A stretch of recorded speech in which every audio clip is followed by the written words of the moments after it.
উপালি bank পেয়েছি principal অফিসের সম্মানিত মহাব্যবস্থাপক জনাব আবুল আইস মোহাম্মদ শামসুজ্জামান মহোদয়ের বদ্রীজনিত বিদায় উপলক্ষে আজকের এই সংবর্ধনা অনুষ্ঠান যদিও মঞ্চবিহীন, তারপরও আমি বলবো যে আজকের এই অনুষ্ঠানে সম্মানিত সভাপতি উপালি ব্যাংক পিএলসি, আমাদের সিলেট ইস্টের সম্মানিত অঞ্চল প্রধান ও মহাব্যবস্থাপক জনাব শফিউল হাসান চৌধুরী মহোদয়, উপস্থিত আছেন উপালি ব্যাংক লিমিটেড আমাদের সিলেটের কৃতি সন্তান জনাব এএস সিরাজুল হক চৌধুরী প্রাক্তন মহাব্যবস্থাপক, উপস্থিত আছেন আমাদের সিলেটের আরেক কৃতি সন্তান জনাব ফরিদ উদ্দিন চৌধুরী উপমহাব্যবস্থাপক সাবেক, এবং জনাব মামুন বক মহোদয় উপমহাব্যবস্থাপক, জনাব শামসুদ্দিন ফারুক সহ আমাদের সম্মানিত জিয়াউল হক চৌধুরী মহোদয় এবং উপালি ব্যাংকের সিলেট প্রিন্সিপাল অফিসের সম্মানিত কর্মকর্তাবৃন্দ,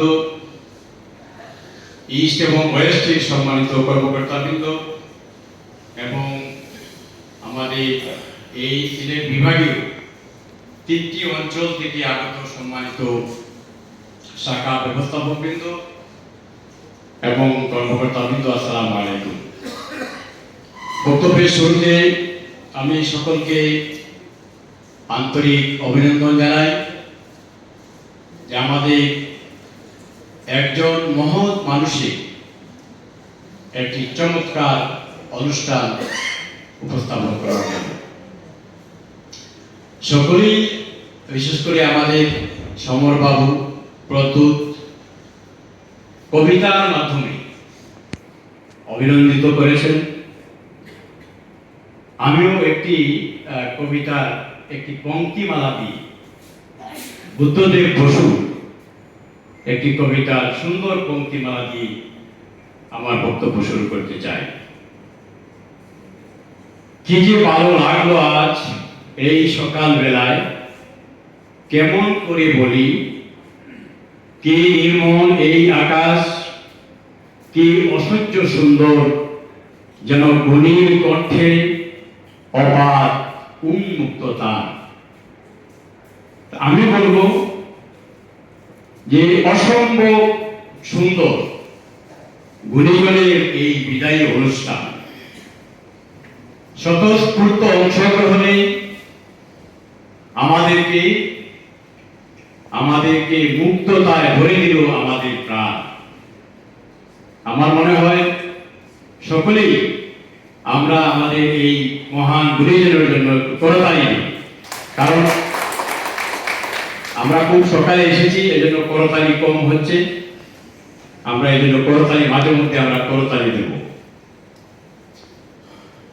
অসম্ভব একজন গুণী মানুষ আমার দৃষ্টিতে, এবং আমার আগে যারা আপনারা বক্তব্য রেখেছেন আপনাদের সকলের দৃষ্টিতে উনি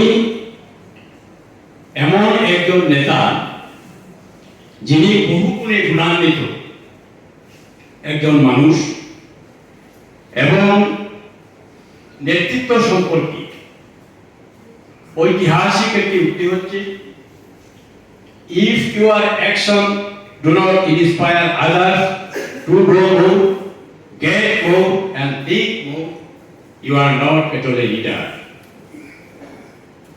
যদি আমার বক্তব্য, যদি আমার কর্মযোগ্য, আমার ফলোয়াররা যদি আমার বক্তব্য এবং কর্মযোগ্যতা অনুপ্রাণিত না হয়, তাহলে আমি নেতা না, অন্য কিছু, নেতৃত্বের যোগ্যতা আমার নেই।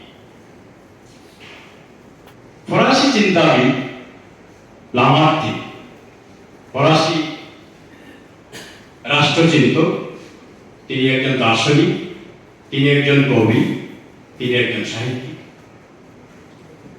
তিনি নেতৃত্ব সম্পর্কে যে কথাটি বলেছেন, তিনি বলেছেন নেতা তাকে জনগণের জন্য দরদ, আর জনগণের তাকে নেতার জন্য দরদ, এবং নেতা এবং জনগণের দরদের সমন্বিত যে নেতৃত্ব, সেটি হচ্ছে প্রকৃত নেতৃত্ব। আমি দৃঢ়ভাবে বিশ্বাস করি আমাদের সম্মানিত মহাব্যবস্থাপক তিনি সেই ধরনের একজন নেতা ছিলেন। আমার জানা মতে, আমার অনেকের সাথে কথা হয় এখনো, একজন কর্মকর্তা এবং একেবারে নিচের কর্মচারী কেউ বলেন যে উনার মাধ্যমে বা উনার দ্বারা ন্যায় বিচার থেকে বঞ্চিত হয়েছে।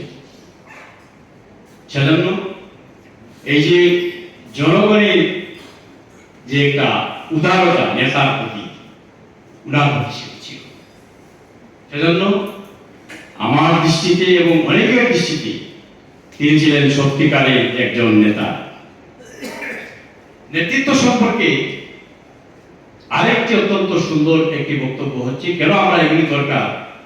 আমরা কিন্তু সবাই, আমরা যারা সামনে আছি, আমরাও কিন্তু আবুল হায়েস মোহাম্মদ শামসুজ্জামান মহোদয়ের মতো নেতা হতে চাই। সুতরাং এই নেতৃত্ব সম্পর্কেও আমাদের অনেক জানতে হবে, বুঝতে হবে।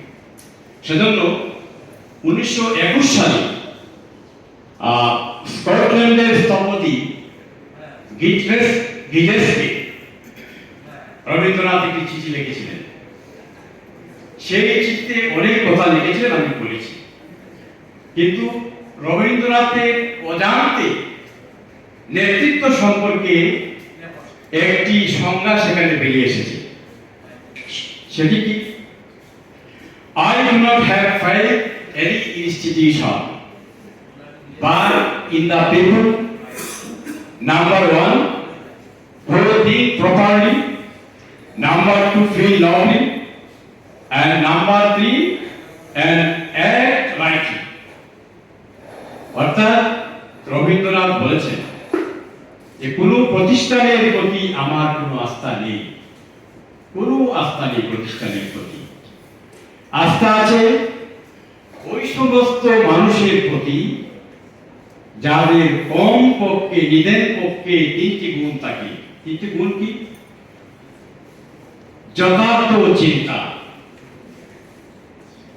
দুই নম্বর হচ্ছে মহান অনুভব, যাদের চিত্তে সর্বদা জাগ্রত থাকে, তিন নম্বর হচ্ছে সঠিক সময়ে সঠিক কাজটি করা। এবং এই ধরনের গুণ যাদের থাকে তারাই হচ্ছে দেশ, সমাজ, রাষ্ট্রের সম্পদ। এবং আমি বিশ্বাস করি, আই ফার্মলি বিলিভ, আমাদের আজকে আমরা যাকে বিদায় দিচ্ছি সেই আবুল হায়েস মোহাম্মদ শামসুজ্জামান মহোদয়ের সেই তিনটি গুণ ছিল। এবং সেই তিনটি গুণ ছিল বলেই আজকে তিনি, আপনারাই বলেছেন এবং আমি এখানে কাজ করেছি, 2014 সাল থেকে শুরু করে আজকে পর্যন্ত, অর্থাৎ উনি যে 2.5 বছর এখানে ছিলেন,